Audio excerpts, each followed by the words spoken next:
Requiem aeternam, dona eis Domine.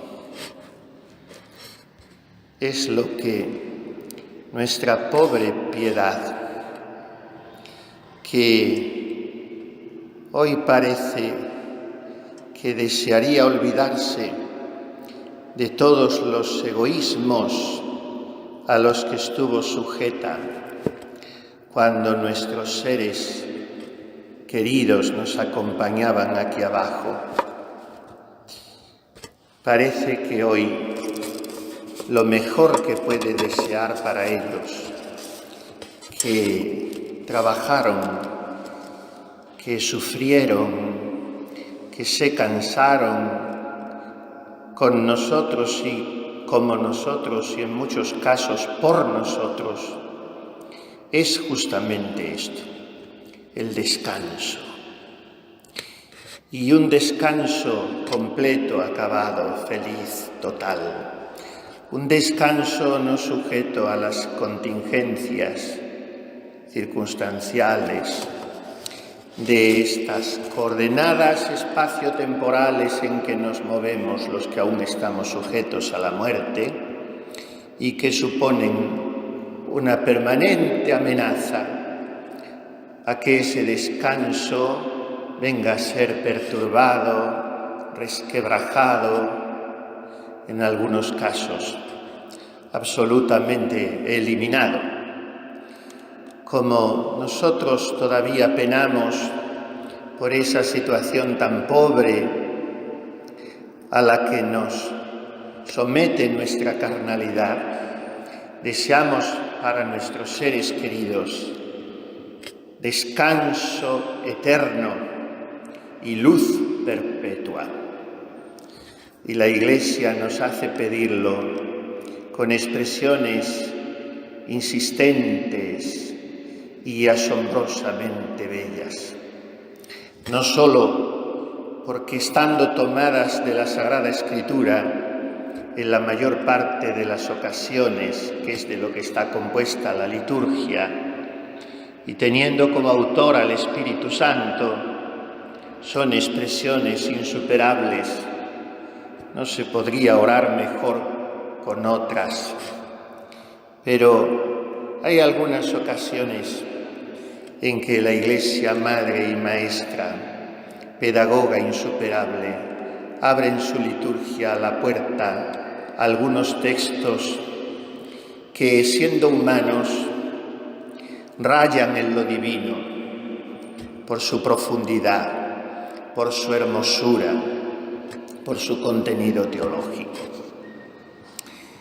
La leyenda mayor se titula La primera biografía, mejor que ninguna otra de las posteriores, sin disputa posible, que se escribió del Poverello de Asís, aquel serafín en carne humana que fue San Francisco. Y su autor fue Tomás de Celano. No pocos quieren que este mismo Celano sea el autor de esta pieza sencillamente magnífica, innegablemente conmovedora, que es el Dies Irae.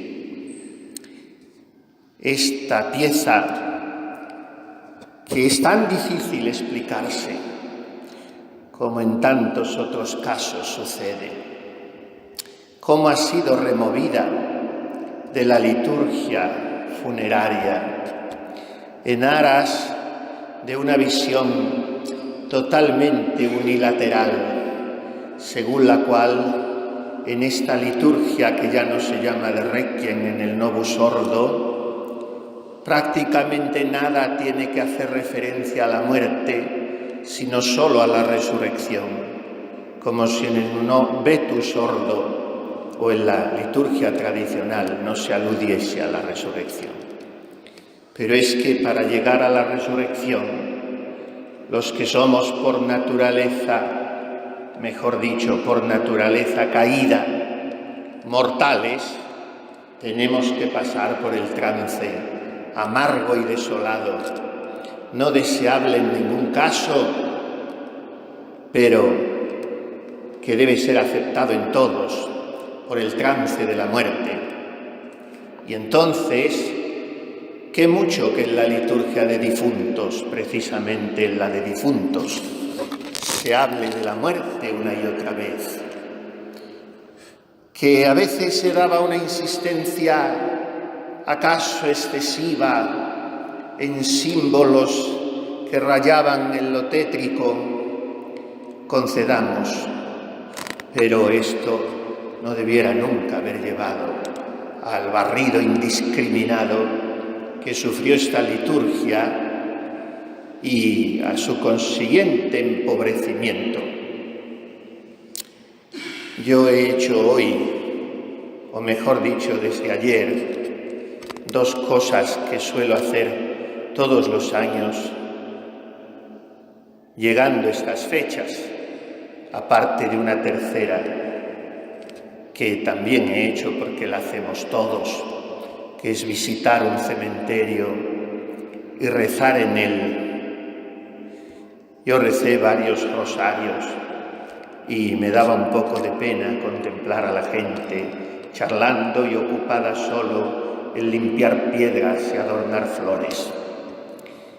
Pero las otras dos cosas son leer esa obra de tanto sabor castizo y tradicional de nuestra literatura española, que es El convidado de piedra, don Juan Tenorio, al que el Señor concede al fin un punto de penitencia, porque es el Dios de la clemencia.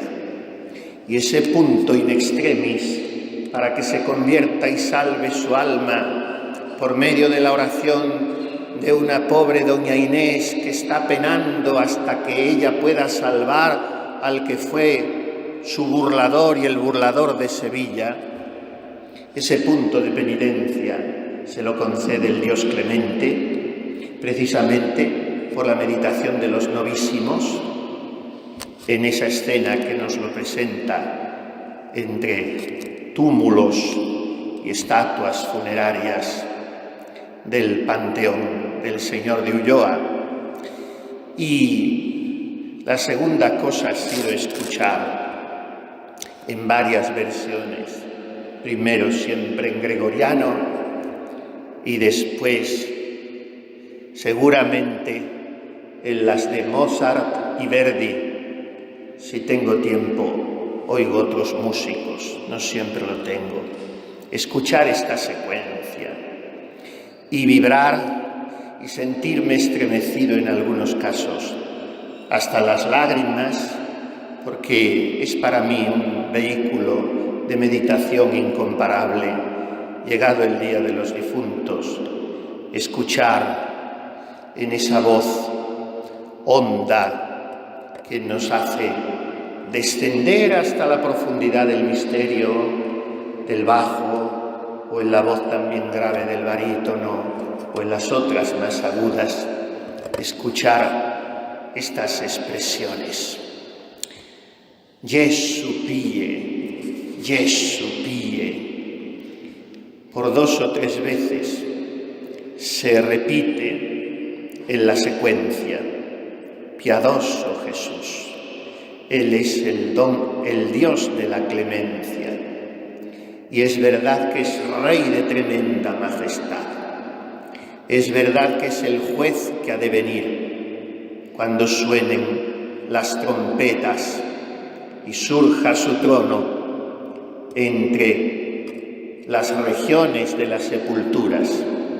Es verdad que traerá en su mano el Liber Scriptus in quo totum continetur, el libro que contiene todas las acciones de los hombres todos, porque nihil nultum remanebit, nada quedará oculto en este día tremendo.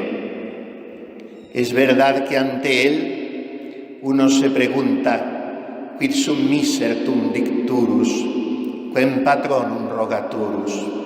¿Quién soy yo, miserable, que podré decir a qué abogado, a qué amigo, a qué padrino, a quién podré recurrir. Y al mismo tiempo es verdad, según Tomás de Celano o quien quiera que sea su autor, en todo caso, según el Espíritu Santo, porque está en la liturgia, que Él, ese Rey de majestad imponente, salvándos, salva gratis. A los que salva, los salva gratuitamente. No es una negación de la teología del mérito, porque entonces estaríamos negando las enseñanzas del Concilio de Trento y estaríamos adhiriéndonos a esa pseudo-teología tan fofa y engañadora que solamente pone de relieve una misericordia fundada en no sabemos qué bases y que nos aproxima más a los postulados de Lutero que a los de la Iglesia Católica. No es eso lo que hace esta secuencia, sino que viene a enseñarnos que esos méritos por los que nosotros debemos trabajar en esta vida mientras dura el estado de viadores o caminantes en el que nos encontramos, no son más que un poco de humo frente a la salvación absolutamente gratuita que, pasando por encima de nuestros crímenes y pecados, nos ofrece el Dios de la clemencia, tantas veces en forma de un punto de penitencia final, o sea, un instante de brillo de luz en la mente de aquel pecador que durante muchos años y décadas se negaba a que ella entrase en su alma. Somos la causa, hermanos, de los caminos de un Jesucristo tan bueno que no quiere que en nuestra vida termine todo en una vía muerta. Él se ha fatigado por mí, ha sudado y pasado hambre y frío y sed y calor por mí. Jesucristo ha llorado por mí y ha derramado sangre por mí. Y yo por eso, fundado no en mis sino en sus méritos, puedo decirle, tengo todo el derecho a gritarle, «Ne me perdas illa die», no me pierdas en aquel día, ya que te he costado tanto, ya que te has tenido que sentar, Dios como eras, Dios y hombre verdadero, te has tenido que sentar a descansar de tus fatigas, junto al pozo de Sicar, o en el monte de las bienaventuranzas, o en aquella pobre barquichuela de Pedro, en la que atravesabas con él y los otros discípulos el lago de Tiberíades. Te has sentado porque estabas cansado, y sigues cansado de buscarme y de esperarme, y por eso hoy le cantamos «Tantus labor non sit casus», porque no es solamente ese cansancio físico de tus caminatas y andanzas por los castillos de Galilea, como dice tan elegantemente San Ignacio de Loyola, traduciendo a la letra el latín de la Vulgata. No es solamente ese cansancio de tus idas y venidas, es un cansancio mucho mayor. Redemisti crucem passus. Me redimiste padeciendo la cruz, y por tanto, tantus labor non sit casus. Y sigue cantando el alma mientras llora, olvidados ya los respetos humanos y los falsos pudores. Mira, Jesús bueno, que estoy gimiendo como un reo delante de ti, que la culpa enrojece mi rostro. ¿Cómo puedo clamar de manera que me oigas mejor. Supplicanti parce Deus. Perdona, oh Dios, a este pobrecito que te suplica. Y si un día absolviste a María la pecadora, si en otra ocasión, la más suprema de tu vida entre nosotros, escuchaste al ladrón arrepentido, ¿por qué no me darás también a mí la esperanza que te pido como un mendigo, aunque es verdad que mis oraciones no son dignas de ti? Preces me non sunt digne, sed tu bonus fac benigne, ne perenni cremerigne. Si no es digna mi oración, tú sí eres digno, eres bueno, eres benignísimo. Por eso no permitas que arda yo para siempre en las llamas del infierno. Ponme sobre tus hombros de buen pastor y concédeme un lugar, aunque sea el último, entre tus ovejuelas. Arráncame de las puertas del Averno y colócame, hasta aquí me atrevo a pedírtelo hoy, a tu derecha, que quede confundido todo lo que hay de mal en torno y dentro de mí. Allá se las hallan los malditos que te rechazan. A mí, llámame, junto con aquellos a los que dices dulcísimamente, venid benditos de mi Padre. Mientras yo seguiré suplicándotelo, inclinado ante ti como un niño, con el corazón pulverizado como ceniza, y me quedaré en paz, porque sé que escuchas esta súplica. Cuida tú de mi final, yo no me preocuparé de él. Hazte cargo tú de mi último momento y recoge tú desde ahora el postrimer suspiro que no sé cuándo exhalaré, pero tú lo sabes, Jesús mío. En aquel día de lágrimas, cuando yo resurgiré del polvo, entonces tú vendrás a juzgar al que es reo de tantas culpas y también tú le perdonarás. Jesús piadoso, Jesús bueno. Todo eso que pide el alma para sí misma en esta oración maravillosa, en esta secuencia estremecedora, lo pide para todos los que amó aquí abajo y para los que quiere pensar que están necesitados de su oración en la otra vida.